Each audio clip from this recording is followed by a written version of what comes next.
하나님의 뜻으로 말미암아 그리스도 예수의 사도된 바울은 에베소에 있는 성도들과 그리스도 예수 안에 있는 신실한 자들에게 편지하노니, 하나님 우리 아버지와 주 예수 그리스도로부터 은혜와 평강이 너희에게 있을지어다. 과거에는 우편 배달부가 큰 가방을 어깨에 메고 참 시골 산골 깊숙한 곳까지 소식을 전한, 물론 지금도 우편 배달부가 없는 것 아닙니다만은 지금 배달하고 있는 그 내용들은 대부분 어떤 편지보다는 어떤 전단 또는 뭐 그런 정겨운 이런 그 편지 내용은 아마 거의가 없는 것 같습니다. 그래서 때로는 참 그때 그 손수 편지를 써서 봉투에 붙여서 이렇게 우체통에 넣어가지고 이렇게 전하던 그런 시절이 때로는 그리울 때가 있습니다. 참 편지라고 하는 것은 시대에 구분 없이 정말 그 사람의 마음과 심정, 그런 다 이 손에 참 때가 묻은 이런 모든 소식들이 전달되기 때문에 참 정겨운 것 같습니다. 하지만 이제는 통신이 발달되어서 서로의 소식을 전할 때에 뭐 휴대폰을 뭐 대부분 다 일상적으로 가지고 있기 때문에 보편화되어서 장소를 가리지 아니하고 소식을 전할 수 있게 되었습니다. 뭐 더더욱이나 이제는 뭐 화상 통화까지 하기 때문에 얼굴을 보면서까지 이제 뭐 이렇게 전화도 할 수 있고, 또 이제 뭐 젊은 사람들은 컴퓨터를 통해서 이메일로 또 뭐 편지를 주고받고 합니다. 사연을 적고 키만 누르면 뭐 몇 초 안에 상대방의 그 컴퓨터 안에 그 소식이 금방 이렇게 전달이 되게 되죠. 참 아주 편리하기도 하고 또 비용도 절감이 되어집니다. 그래도 정성스럽게 봉투에 넣어서 우표를 붙이고 그것을 또 이제 우체통에 넣어줘서 우체국에 소인이 찍힌 편지를 다시 또 우체부 아저씨를 통해서 받는 그 맛은 이메일을 통해서 쉽고 빠르고 하기는 하지만 훨씬 더 어찌 보면 이 토종 맛이 나고 아주 감칠맛이 날 수밖에 없는 것입니다. 바울은 에베소 교우들을 향해서 이 편지를 보냈습니다. 물론 일상의 그 안부를 전하는 그런 내용만은 아니죠. 진리가 꽉 들어차 있는 설교이기 때문에 그만큼 소중한 내용일 수밖에 없고, 또 편지 초두에도 바울은 정겹게 에베소 교회 성도들을 이렇게 부르고 있는 내용을 볼 수가 있습니다. 1절 말씀을 다시 보면, 하나님의 뜻으로 말미암아 그리스도 예수의 사도된 바울은 에베소에 있는 성도들과 그리스도 예수 안에 있는 신실한 자들에게 편지하노니, 이렇게 전하고 있습니다. 저는 이 1절 마지막에 편지하노니, 이 말씀이 제 마음 가운데 좀 와닿았어요. 편지하노니. 그러면서 제 마음 가운데 우리 성도들도 상호간에 참 이런 서로 이렇게 편지를 주고받는 이런 내용이 참 있었으면 좋겠다 하는 마음이 제 마음 가운데 와닿았습니다. 어느 교회에서 여름 성경학교 때에 그 우체국을 개설을 했다고 그래요. 그리고 이제 그 선생님 가운데 한 분을 우체국장을 세우고 또 아이들은 이제 우편 배달부를 이렇게 하고, 그리고 이제 이렇게 그 박스로 해서 우편 통도 이렇게 만들고, 이렇게 해놓고서는 선생님 몇 분이 또 아이들에게 이렇게 그 편지를 이렇게 쓸 수 있도록 이렇게 만들면서, 처음에는 물론 이렇게 한다고 해서 편지가 뭐 몇 통이나 오고 갈까라고 하는 생각을 했지만은 뭐 선생님들이 이렇게 권면도 하고 이제 소위 말하면 바람을 잡고 이렇게 해서 아이들이 서로 편지를 주고받는데, 그 모습이 아주 참 그렇게 정겨울 수가 없었다는 것입니다. 아이들이 선생님께 보내는 편지 내용 가운데는 평소에 이렇게 자기 마음을 털어놓고 얘기하지 못했던 그런 내용들을 뭐 마음을 열고 앙증맞게 이렇게 써내려간 뭐 그런 내용들을 보면서 한참 또 서로 이렇게 웃기도 하고 참 좋은 그런 시간이었다 하는 얘기를 들었습니다. 그렇습니다. 편지라고 하는 것은 자기의 속내에 있는 마음들을 서로 나누는 것이죠. 그래서 참 몇 통의 그 편지가 오가면서 서로에 대한 이런 가까워지는 것을 볼 수가 있습니다. 저도 저희 집 사람하고 참 오랫동안 편지를 이렇게 주고받고 이렇게 했습니다. 어느 날 이렇게 그 책상을 정리하다가 보니까 거기에 과거에 주고받았던 편지가 이렇게 있더라고요. 그래서 그거 버려야 되지 않느냐고 그랬는데, 에이, 그냥 여지껏 가지고 있었는데 그냥 뭐 다른 사람에게는 별로 소중하지 않을지는 모르지만 당신과 나 둘 사이에는 뭐 소중한 내용 아니겠느냐고, 참 그 내용을 이제 꺼내서 나중에 하나씩 좀 읽어보자고. 물론 뭐 그 내용은 제가 그 당시에 뭐 신학교 다녔던 그런 시절이었기 때문에 대부분 보니까 무슨 뭐 설교 아닌 설교 같은 내용이에요. 뭐 그런 내용들이 많이 있었는데, 오늘 이 편지라고 하는 내용에서 갑자기 그런 또 생각이 났습니다.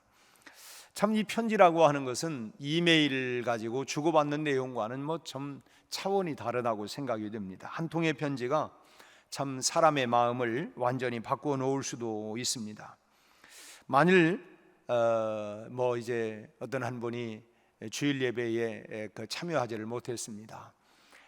그리고 그때에 이제 만약 그렇게 이제 예배에 참석하지 못하자 어떤 집사님은 전화를 하고 또 다른 집사님 한 분은 찾아왔고, 또 다른 집사님 한 분은 따뜻한 그 편지를 보냈다고 합시다. 어느 집사님이 여러분 마음 가운데 가장 오랫동안 남겠습니까?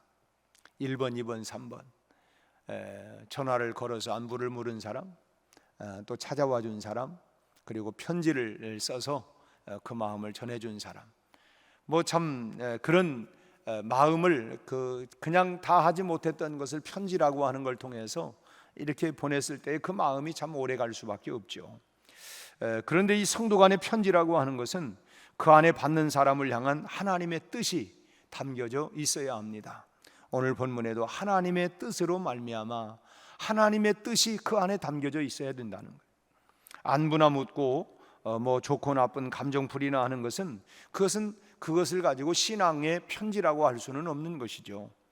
물론 안부를 묻기도 하고 또 뭔가 감정이 섞여져서 서로를 가깝게 하지만은 그것만으로는 우리가 서로에게 유익이 되지 않는다고 하는 것입니다.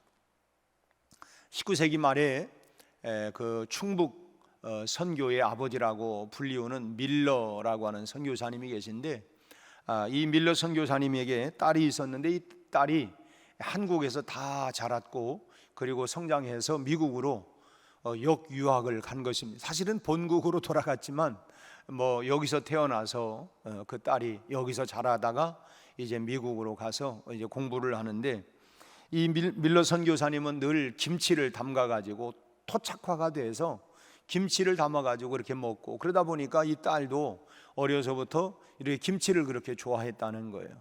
그리고 이제 미국으로 가서 이제 갔는데 당연히 뭐 또 이제 한국에 대한 뭐 그런 그리움도 있겠죠. 근데 한 번은 아버지한테 그 편지가 이 딸에게로부터 왔다는 것입니다. 내용은 아버지 돈을 많이 보내주셔서 공부를 잘하고 있습니다. 그런데 아버지한테 간곡한 요청이 하나 있습니다. 김치가 먹고 싶습니다. 어려운 일이신 줄 알지만 김치 좀 보내주시면 고맙겠습니다 라고 하는 정말 이 정다운 이런 그 내용이 왔다는 거예요.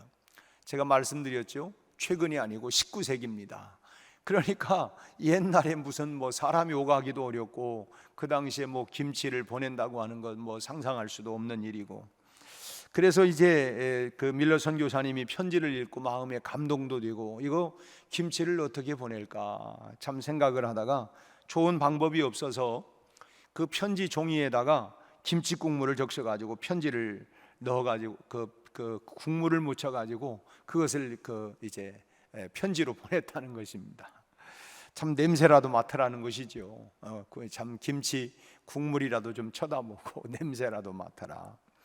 참 그 밀러 선교사님 그 편지에 참 김치 국물이 그렇게 배어 있는 것처럼 하나님의 자녀들의 편지에는 하나님의 뜻이 배어져 있어야 된다라고 하는 것입니다. 바울의 편지는 하나님의 뜻으로 말미암아라고 하는 말로 시작이 됩니다. 성도 간의 이런 편지, 그 속에는 하나님의 뜻을 말하는 것으로 시작되어야 하고 또 하나님의 뜻을 확인하는 것으로 마무리가 되어져야 된다 하는 것입니다. 시작과 끝이 언제나 하나님의 뜻으로, 그리고 하나님의 뜻으로 마무리하는 이런 것이 성도의 편지라고 하는 것이죠. 어느 집사님이 남편이 사업을 하다가 그만 참 도산이 일어나서 그야말로 풍지박산이 되어졌다고 합니다.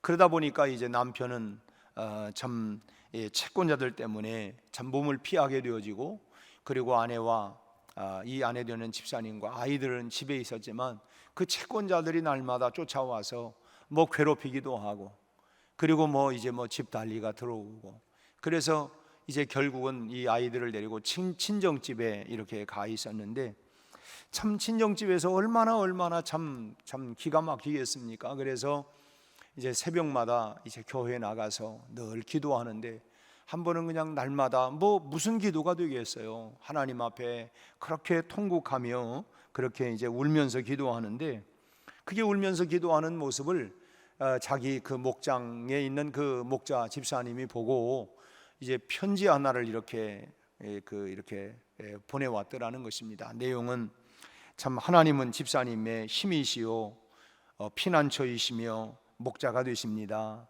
실망하지 마세요. 이런 그 짧은 한마디를 집사님이 막 정말 울면서 기도하는 그 성경책 위에다가 쪽지 하나를 이렇게 놓고 이렇게 이제 갔다는 거예요. 그 뒤에 이 하나님 은혜로 정말 기적과 같이 가정이 다시 이렇게 이제 그 사업이 참 회복되고, 그런 후에 참 그때 그 목자 집사님에게 참 그렇게 그런 그 고맙다고 하는 그런 그 고백을 했다는 거예요.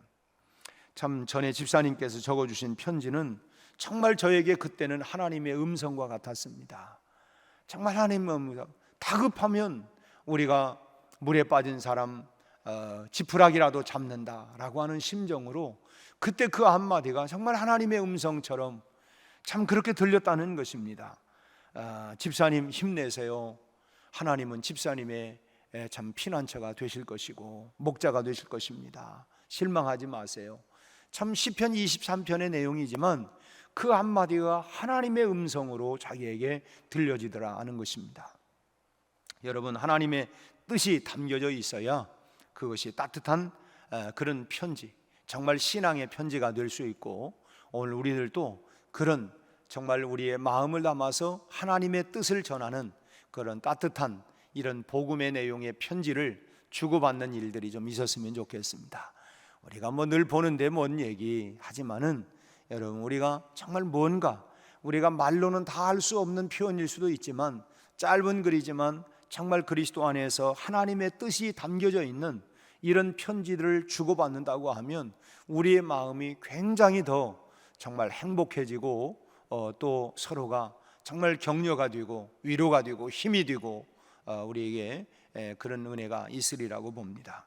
예수 그리스도의 편지, 복음의 편지, 너희는 편지다, 너희는 그리스도의 향기다 그랬는데, 우리가 참 복음의 편지로 그렇게 우리가 신앙을 서로 주고받고 하나님의 뜻을 전하는 아름다운 복음 편지로 살아가는 우리 온 성도들이 다 될 수 있기를 주님의 이름으로 축원합니다. 기도하겠습니다. 하나님 아버지, 우리에게 보내주신 사도 바울의 복음의 편지를 통하여 예수 그리스도를 알게 되고, 그리고 나의 구주 나의 하나님으로 믿고 고백할 수 있게 된 것을 감사합니다. 오늘 우리도 하나님의 뜻을 전하는 복음의 편지를, 신앙의 편지를, 또 하나님 사랑의 위로와 격려의 그런 복음의 편지를 우리가 주고받을 수 있도록 우리에게도 이런 은혜가 있게 하여 주시옵시고, 오늘도 하나님 우리의 마음을 담아서 하나님의 사랑과 뜻을 전하는 아름다운 복음 편지들이 오갈 수 있도록 역사하여 주옵시고, 그 안에서 하나님의 성령께서 운행하여 주셔서 위로받을 자 위로받게 하시고, 낙심자가 일어서게 하시고, 우리 아버지 하나님, 세상으로 나갔는 자들이 다시 주님 앞으로 돌아오게 하여 주옵시고, 주저앉은 자들이 다시금 일어날 수 있는 놀라운 복음의 역사들이 우리의 주고받는 사랑의 하나님 복음 편지를 통하여 일어날 수 있도록, 이런 회복과 치유들이 일어나도록 우리 하나님 우리를 사용하여 주옵시고 역사하여 주시옵소서. 오늘 하루도 영과 육과 혼을 강건하게 하여 주옵시고 오늘 하루도 안전할 수 있게 하여 주옵소서. 예수님 이름으로 기도하옵나이다. 아멘.